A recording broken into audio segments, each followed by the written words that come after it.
ए जान तुमसे बहुत मोहब्बत करीला, खुद से ज्यादा तो के एक जन्म का पूरा 100 जन्म लेने के भुला सकत ना जी पाई हम तोहरा बिना।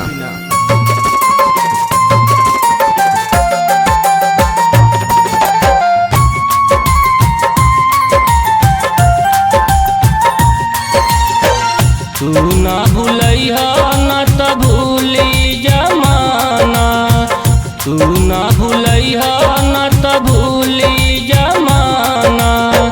हमरा सिवा कहीं दिल न लगाना, तू ना भूलैहा ना त भूली जमाना, तू ना भूलैहा ना त भूली जमाना।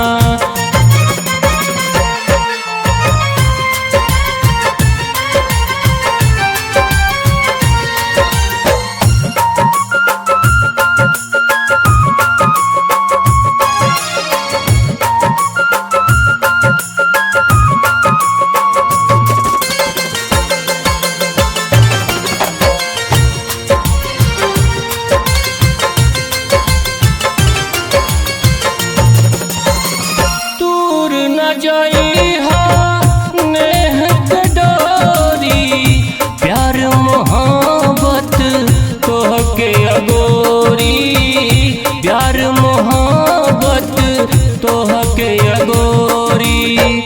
एक पल में यूं दर्द जता के करीह न रानी तू हमरा से दूरी, करीह न रानी तू हमरा से दूरी। चिड़िया के जैसे नहीं रहेला ठिकाना, तू ना भूलैहा ना त भूली जमाना, तू ना भूलैहा ना त भूली जमाना।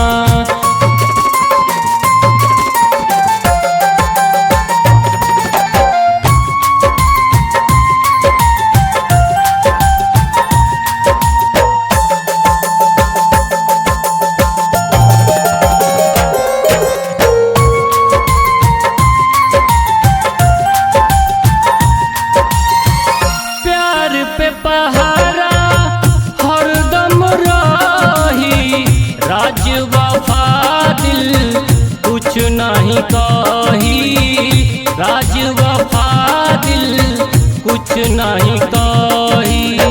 छोड़ न जाइहा प्यार जता के, झर झर अखिया याद में बही, झर झर अखिया याद में बही।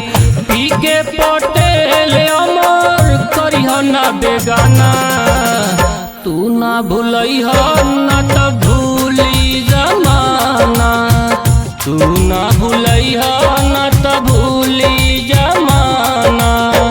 हमरा सिवा कहीं दिल न लगाना, तू ना भूलैहा ना त भूली जमाना, तू ना भूलै।